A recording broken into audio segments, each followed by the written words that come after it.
জুলাই ১৬ তারিখ থেকে থাইল্যান্ডে অনুষ্ঠিত হতে চলেছে আন্তর্জাতিক স্ট্রেংথ লিফটিং প্রতিযোগিতা। সেই প্রতিযোগিতায় অংশ নিতে চলেছেন শিলিগুড়ি থেকে পায়েল বর্মন এবং শর্মিষ্ঠা লাহিড়ী। এর মধ্যে আজকের খবরটি যাকে কেন্দ্র করে হচ্ছে তিনি হলেন পায়েল বর্মন। ২২ বছরের তরুণী পায়েল শিলিগুড়িতে একটি জিমে প্রশিক্ষক হিসেবে কাজ করেন। ওর বাবা স্ট্রোকে আক্রান্ত হয়ে বিছানায় শয্যাশায়ী। বাবার চিকিৎসার অর্থ সংগ্রহ করতে পায়েল জিমে কাজ করছেন। এর মধ্যেই থাইল্যান্ডে যাওয়ার সুযোগ পেয়েছেন পায়েল। কিন্তু ও যাবে কিভাবে? ওর কাছে অর্থ কোথায়? মোট ৬৫,০০০ টাকার বাজেট। এত টাকা সংগ্রহ করার সাহস না থাকায় পায়েল থাইল্যান্ডে যাওয়ার আশাই ছেড়ে দিয়েছেন। বিষয়টি খবরের ঘণ্টার নজরে এলে খবরের ঘণ্টা থেকে মানবিক সাহায্যের আবেদন নিয়ে প্রচার শুরু হয়। আর সেই আবেদনে সাড়া দিয়ে বেশ কিছু মানুষ মানবিক মুখ নিয়ে এগিয়ে আসেন।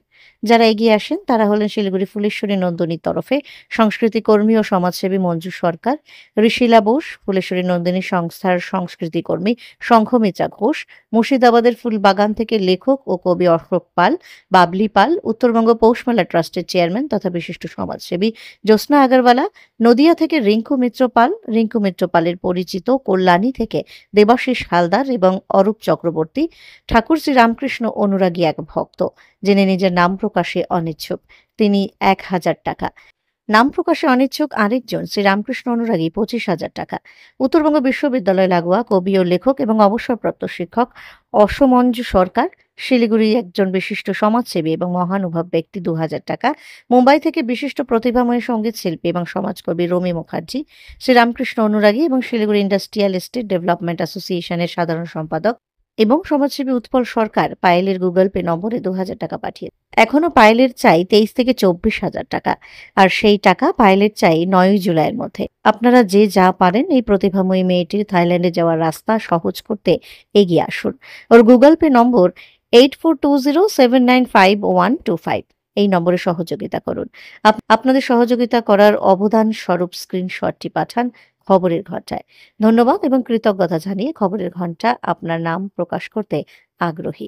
নমস্কার দর্শক বন্ধুরা, এখানে আমরা আজকে উপস্থিত, এখানে দেখতে পাচ্ছেন পায়েল বর্মন, তার পাশে শর্মিষ্ঠা লাহিড়ী, দুজনই আন্তর্জাতিক স্ট্রেংথ লিফটার। আমাদের খবরের বিষয় হচ্ছে পায়েল বর্মন, কারণ থাইল্যান্ডে ১৬ জুলাই থেকে অনুষ্ঠিত হতে চলেছে আন্তর্জাতিক স্ট্রেংথ লিফটিং প্রতিযোগিতা। সেখানে খেলতে যাচ্ছে পায়েল ভারতের হয়ে। সমস্যা সেটা হচ্ছে যে বিরাট বড় একটা টাকার একটা চাপ, আর্থিক চাপ পায়েলের উপর তৈরি হয়। আর তার মধ্যে পায়েলের বাবা অসুস্থ, বিছানায় শয্যাশায়ী। বাবাকে সুস্থ করে তোলার জন্য, চিকিৎসার জন্য পায়েলকে শিলিগুড়িতে জিম প্রশিক্ষক হিসেবে কাজ করতে হয়। ফলে এই থাইল্যান্ড যাওয়ার যে জার্নি, ৬৫,০০০ টাকা জার্নি পায়েলের পক্ষে অসুবিধা হয়। তখন এই খবরের ঘণ্টায় পায়েল এবং এই পাশের শর্মিষ্ঠা দেবী তারা আবেদন করেন। অনেক মানুষ, শুভবুদ্ধি সম্পন্ন মানুষ, সংবেদনশীল মানুষ এগিয়ে আসেন, যে যার সাধ্য অনুযায়ী সহযোগিতা করেন। তাতে ৪০,০০০ টাকার মতন উঠেছে। এখন আর ২০ থেকে ২৫,০০০ টাকার মতন হলে শেষ মুহূর্তে মেঘটি কেটে যায়। পুরোপুরি মেঘে অন্ধকার ছিল, সেই মেঘ কিন্তু অনেকটাই কেটে গেছে। আরেকটু সবাই একটু ধাক্কা দিয়ে দিলে এই বাকি টাকাটাও উঠে আসে এবং পায়েলের যাত্রাটা খুব সহজ হয়। তো সেই জন্যই আজকে আমরা পায়েলের কাছে উপস্থিত হয়েছি। ওর কাছে ওর গুগল পে নাম্বার আবার জানবো এবং আমরা আবেদন করছি সকলের কাছে আরেকটু যদি এগিয়ে আসেন, অল্প অল্প করে সবাই ভাগ করে নিন। এই যে ২০-২৫,০০০ টাকা যে বাকি, সেটা যে একজনকে দিতে হবে, দুজনকে দিতে হবে সেটা না, সবাই অল্প অল্প করে ভাগ করে নিন। কারো গায়ে সেই চাপ মনে হবে না। একটা ভালো কাজ, ইতিবাচক কাজ এগিয়ে আসলে পায়েলের মুখে হাসি ফোটে। এবং পায়েলের কাছ থেকে নাম্বার শুনবো। ৭ই জুলাই হচ্ছে লাস্ট ডেট। যদি কিছু আপনারা সহযোগিতা করেন ওর গুগল পে নম্বরে, ও ১৪ তারিখে শিলিগুড়ি থেকে ও যাত্রা করবে বিমানের টিকিটও আপনাদের সহযোগিতাতেই হয়েছে। শ্রীরামকৃষ্ণ অনুরাগী একজন ভক্ত, তিনি নাম প্রকাশ করতে চান না, ফলাহারিণী অমাবস্যার দিন তিনি পায়েলের এই আবেদন শুনে এগিয়ে আসেন। এভাবে আরো অনেক মানুষ এগিয়ে আসেন। শর্মিষ্ঠা দেবী এবং পায়েলের আবেদনের পরিপ্রেক্ষিতে মানুষ এগিয়ে আসে। খবরের ঘন্টা তো স্রেফ একটা মাধ্যম। পায়েলের মুখে হাসি ফুটুক, এটা খবরের ঘন্টা প্রার্থনা করছে। এবং আপনাদের জন্যই, আপনারা যারা দেখছেন এই ভিডিও, আপনাদের জন্যই এটা সম্ভব হবে। একটি মেয়ে, আমরা যখন বলছি যে ছেলে মেয়েরা সব বিপথে চলে যাচ্ছে, ছেলে মেয়েরা সব মোবাইল করছে, ছেলে মেয়েরা কেউ খেলার মাঠে যায় না, ছেলে মেয়েরা কেউ শরীর চর্চা করে না, সেখানে 22 বছরের এই মেয়েটি শরীর চর্চা করছে এবং জিম শিখিয়ে বাবার চিকিৎসা করছে। অর্থাৎ সে একটা নৈতিক দায়বদ্ধতা পালন করছে এবং কিছু ছেলে মেয়েকে ও মূল স্রোতে ফেরানোরও চেষ্টা করছে। তাহলে এই রকম মেয়েকে আমরা কেন উৎসাহিত করব না? আমার আপনার ঘরের মেয়ে ভাবতে কেন শিখবেন না? তার জন্য আমরা হাত জোর করে, আমি বাপি ঘোষ খবরের ঘন্টার পক্ষ থেকে আপনাদের সকলের কাছে হাত জোর করে নিবেদন করছি যে যেভাবে পারুন এগিয়ে আসুন। ওর গুগল পে নাম্বার পায়েলের মুখ থেকে আপনারা শুনবেন, কত টাকা সংগ্রহ হয়েছে সেটাও শুনবেন। এখানে এমন কিছু ব্যাপার না যে পায়েল প্রচুর লাখ লাখ টাকা চাইছে, ও ফুর্তি করে বেড়াচ্ছে, টাকা ওলট পালট করছে, এইসব কোনো বিষয় নয়। পুরো হিসাব ওর কাছে আছে। এবং প্রত্যেকের কাছে কৃতজ্ঞতার জন্যই ধন্যবাদ জানানো একদিকে, সেজন্যই এই ভিডিও। যারা সহযোগিতা করেছেন, পায়েল যদি আজকে এই থাইল্যান্ডে যদি পদক জেতে, ঈশ্বরের কাছে প্রার্থনা করব সোনা জিতুক। যদিও সোনা জিতে, তাহলে তার অংশীদার কিন্তু আপনারাও হবেন, যারা যারা সহযোগিতা করছেন। কারণ আপনাদের সকলের ইঞ্চি ইঞ্চি সহযোগিতায় কিন্তু পায়েল যাচ্ছে। কি পায়েল, কি বলবে? আমি সকলকে ধন্যবাদ জানাবো যারা আমাকে এতটা সাহায্য করেছে। এখন যেটা সমস্যা বিষয় হচ্ছে, আমার এখনো 25,000 টাকার প্রয়োজন, বাকি 40,000 তো হয়েছে। আর এই 25,000 টাকাটা মানে খুব কম সময়ের মধ্যে দরকার। জুলাই 7 তারিখের মধ্যে আমার কাছে এলে খুব ভালো হয়, না হলে আমাকে অন্য ব্যবস্থা তো করতেই হবে। কারণ খেলতে তো আমি যাবই, এটাই হচ্ছে কথা। বাকি যেটা বলার, আপনারা এত সাহায্য করেছেন, আপনারা আশীর্বাদ করুন আমি দেশের হয়ে যেন সোনা জিততে পারি। আমি আরো চেষ্টা করব, শুধু সোনা নয়, মেডেল নয়, আমি যেন কাপও নিয়ে আসতে পারি। কিভাবে তোমাকে নম্বর সহযোগিতা করবে? হ্যাঁ, আমার গুগল পে নাম্বার হচ্ছে 8420795125। আবার বলবো। 8420795125। এই গুগল পে নাম্বারটা আমরা স্ক্রিনেও দিয়ে দিচ্ছি, দর্শক বন্ধুরা আপনারা স্ক্রিনেও দেখবেন। এই নাম্বারে আপনারা 7 জুলাইয়ের মধ্যে পাঠান, যে যেভাবে পারবেন। এই যে সুভদ্রা, আমাদের এই অন্যরকম সুভদ্রা হচ্ছে পায়েল, তার যাত্রাটা ভালো হোক। মাসির বাড়ি জগন্নাথ দেব গেছে, জগন্নাথ বলরাম সুভদ্রা। আমরা মেলায় গিয়েছি, অনেক টাকা অনেকে খরচ করেছি। আবার উল্টো রথ আছে সামনে, উল্টো রথে অনেকে খরচা করবেন। একটু করে যদি অর্থ বাঁচিয়ে, আমরা আগেও আবেদন করেছি, একটু একটু করে বাঁচিয়ে যদি দেওয়া যায় তাহলেই তো হয়ে গেল। এমন কোনো কঠিন ব্যাপার না, 20-25 হাজার টাকা একেবারে সহজ ব্যাপার। সবাই অল্প অল্প করে দিন না, তাহলেই তো হয়ে গেল। নাম্বারটা আমরা স্ক্রিনে দিয়ে দিচ্ছি, অনুগ্রহ করে হাত জোর করে নিবেদন, আসুন আপনাদের সহযোগিতায় ও খেলে আসুক, কিছু জিতুক, দেশের সুনামটা বৃদ্ধি করুক। খেলাধুলার জন্য উৎসাহিত সবসময় করতে হবে ছেলে মেয়েদের, এটাই। এবারে আমরা একটু পাশেই বসে আছেন শর্মিষ্ঠা লাহিড়ী, তিনিও একজন আন্তর্জাতিক স্ট্রেংথ লিফটার এবং সঙ্গীত শিল্পী। তো পায়েলকে সবসময় তিনি উৎসাহিত করছেন। শর্মিষ্ঠা দেবীর কাছ থেকে দুটো কথা আমরা শুনতে চাইব। প্রথমে নমস্কার, এবং প্রথমে খবরের ঘন্টা এবং বাপি ঘোষবাবুকে অনেক অনেক ধন্যবাদ, কৃতজ্ঞতা এই মেয়েটির পাশে দাঁড়ানোর জন্য। সাহায্যের হাতটি প্রথম তাদের কাছ থেকেই পেয়েছি, যার দ্বারাই আমরা কিন্তু দুজনে মিলে এগিয়ে যাওয়ার আরেকবার অনুপ্রেরণা পেয়েছি, যেখানে আমরা প্রায় আশা ছেড়ে দিয়েছিলাম, বিশেষ করে এই মেয়েটি।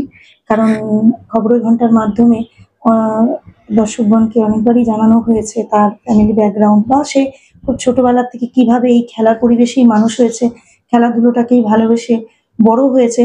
আজ পর্যন্ত সেই খেলাধুলোটাকেই ভালোবেসে এখনো তার যুদ্ধ চালিয়ে যাচ্ছে।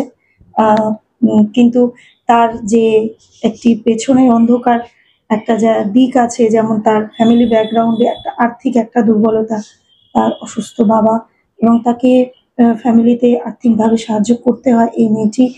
তারপরেও সে তার মন প্রাণ দিয়ে হাসি মুখে এই খেলাধুলোর সাথে জড়িত আছে, আমাদের জেলার, রাজ্যের হয়ে এবং দেশের হয়েও খেলতে যাচ্ছে। এটা মানে সত্যি একটা ঈশ্বরের আশীর্বাদ বলবো, আপনাদের আশীর্বাদ বলবো যে সে খারাপ পথে যায়নি, যেখানে অনেক সুযোগ ছিল। হ্যাঁ, এটা একটা দারুণ ব্যাপার, ঈশ্বরের আশীর্বাদ। সেখানে ও যাতে এটাকে খুশি মনে সারা জীবন যে ধরে রেখেছে এবং আগামীতেও যাতে ধরে রাখতে পারে, এত বড় একটি জায়গায় সে সুযোগ পেয়েছে এবং আপনাদের আশীর্বাদে বা অর্ধেকটা রাস্তা সে পার করতে পেরেছে। যেমন যাওয়া আসার থাইল্যান্ডের টিকিটগুলো হয়ে গেছে, কিছু কিছু আরো টাকা দেওয়া হয়ে গেছে, পুরো হিসেব আছে এবং আমি বাকি যে রাস্তাটুকু বাকি আছে সেইটুকুর জন্য ও খুব চিন্তায় আছে এবং আমি তার পাশে দিদি হিসেবে যতটুকু পারছি তাকে হেল্প করছি এবং করার চেষ্টাও করছি। কিন্তু তবুও একটুখানি সাহায্যের হাত পেলে ও নিশ্চিন্ত হয়ে খেলাটা আরো ভালো করে মন দিয়ে খেলতে পারে, একটা চিন্তার ব্যাপার তো আছেই। যদিও ও নিজে মুখেও বলেছে যে আ না হলে ব্যবস্থা করব। ব্যবস্থা বলতে কি? ব্যবস্থা বলতে সেই আবার ঘুরে ফিরে সেই ঋণ ধার করে যেতেই হবে। এটা একটা ব্যাপার। আমার খুব খারাপ লাগবে যে আ একজন খেলোয়াড়ের পাশে সকলে যদি না দাঁড়ায়, তার ফ্যামিলিগত আর্থিক অবস্থা খারাপ, তাকে সাহায্য করতে হয়, এটুকু একটি মেয়ে। সেও আ জিমে কাজ করে অ্যাজ এ ট্রেনার। আ সেও কিন্তু সমাজে একটা ভালো মেসেজ দিচ্ছে। আ নতুন জেনারেশনকে সুস্থ রাখার জন্য সঠিক পথে এগিয়ে নিয়ে যাচ্ছে। তাদেরকে অনবরত শুধু আ ট্রেনার হিসেবে এই কথাটা খুব ছোট। কারণ এটার অনেক বড় একটা মিনিং হয়। হয়তো ১-১.৫ ঘন্টা একটি জায়গায় সে ব্যায়াম করাচ্ছে। শুধু করাচ্ছে না, তার সাথে, সাথে তাদেরকে যে মেসেজটাও দিচ্ছে যাতে তারা আ ভবিষ্যতেও ভালো দিকে যেতে পারে, সেটাকে ধরে রাখতে পারে। বা এমন অনেক বয়স্ক লোকও আসেন জিমে, যারা কিন্তু শারীরিক অসুস্থতার কারণেও আসে, সুস্থ হতে আসে, তাদেরকেও যে সঙ্গ দিচ্ছে, এটা কিন্তু একটা সমাজে আমার মনে হয় একটা ভালো দিক তুলে ধরা এবং হেল্প করছে। তো সেটাকে সঙ্গে নিয়েও কিন্তু ওর একটা মনের কষ্ট ফ্যামিলির দিক থেকে, সেটাও একটা নিয়েও যে ও নিজেও একটা এত বড় একটা খেলার সাথে যুক্ত আছে এবং দেশের বাইরে খেলার সুযোগ পেয়েছে। তো এটা একটা বিশাল বড় ব্যাপার, যার জন্য আ আপনাদের সাহায্য একটুখানি দরকার। হাতে আমাদের সময় খুব কম। আগামী ১৫ই তারিখে আমাদের রওনা থাইল্যান্ডের উদ্দেশ্যে। ১৬ তারিখ থেকে আমাদের শুরু হয়ে যাবে খেলা ইন্টারন্যাশনাল। তো এই বাকি যাত্রাটুকুতে যদি আপনারা আরেকটু সাহায্য করেন, এই মেয়েটিকে আরেকটু আশীর্বাদ করেন, তাহলে মানে আমরা সকলে খুব গর্ব করে হয়তো বলতে পারবো যে ওর এই অ্যাচিভমেন্টস এ এতটুকু হলেও আমরা ওর পাশে ছিলাম বা আছি একটি ভালো কাজে। কারণ দাদা যেমন একটু আগেই বললেন যে, আমরা এমন অনেক কিছু করি, নিজেদের অজান্তে খরচ করি বিভিন্ন জায়গায়, আমরা সেগুলোর হিসেব রাখি না। সত্যিই তাই। আমরা প্রত্যেকেই করি, হিসেব রাখি না এবং আমরা ভালো কাজে কিন্তু সেই হিসেবটা বারবার করি। আপনাদের একটু আশীর্বাদের দরকার। যদি এই বাকি যে শেষটুকুতে আটকে গেছে, সেখানে যদি আপনাদের একটু আশীর্বাদ এই মেয়েটির মাথায় থাকে, যেমন আমরাও তার পাশে আছি, তাহলে আমরা সকলে উপকৃত হব আমরা। ধন্যবাদ সকলকে। আরো একবার যদি সকলকে একটু তোমার নাম্বারটা তুমি একটু বলে দাও। আরেকবার নাম্বার খুব বলে দাও। ভালো হয়। 8420795125। দর্শক বন্ধুরা, সবশেষে এটাই বলবো যে এখানে ১ নম্বর দেখুন, এক ২২ বছরের মেয়ে, সে একজন খেলোয়াড়। ১, ২ যে আমরা নারী শক্তির কথা বলি, আমরা এই বাংলায় মাতৃ দিবস, নারী দিবস এগুলো আমরা উদযাপন করি এবং এই রথযাত্রার দিন খুঁটি পুজো করলাম, সব ঢাকের বাদ্যি বাজলো চারদিকে যে মা আসছে, মানে দেবী দুর্গা আসছে, আমাদের শারদোৎসবের সূচনা হয়েছে। তো সেখানেও তো একটা মায়ের পুজো হচ্ছে। তারপরে দীপাবলি, কালী পুজো চলছেই, মাতৃশক্তির বন্দনা কিন্তু হয়। তো ঠিক আছে, প্রতিমার মাটির মূর্তিকে যেমন আমরা একটা আরাধনা করব, তেমনি জীবন্ত মূর্তির এই পায়েল, শর্মিষ্ঠা দেবী, তাদের মধ্যেও কিন্তু সেই মায়েরই প্রতিচ্ছবি প্রতিফলন হয়েছে। আমরা জানি কুমারী পুজো হয়, দুর্গা পুজো কুমারী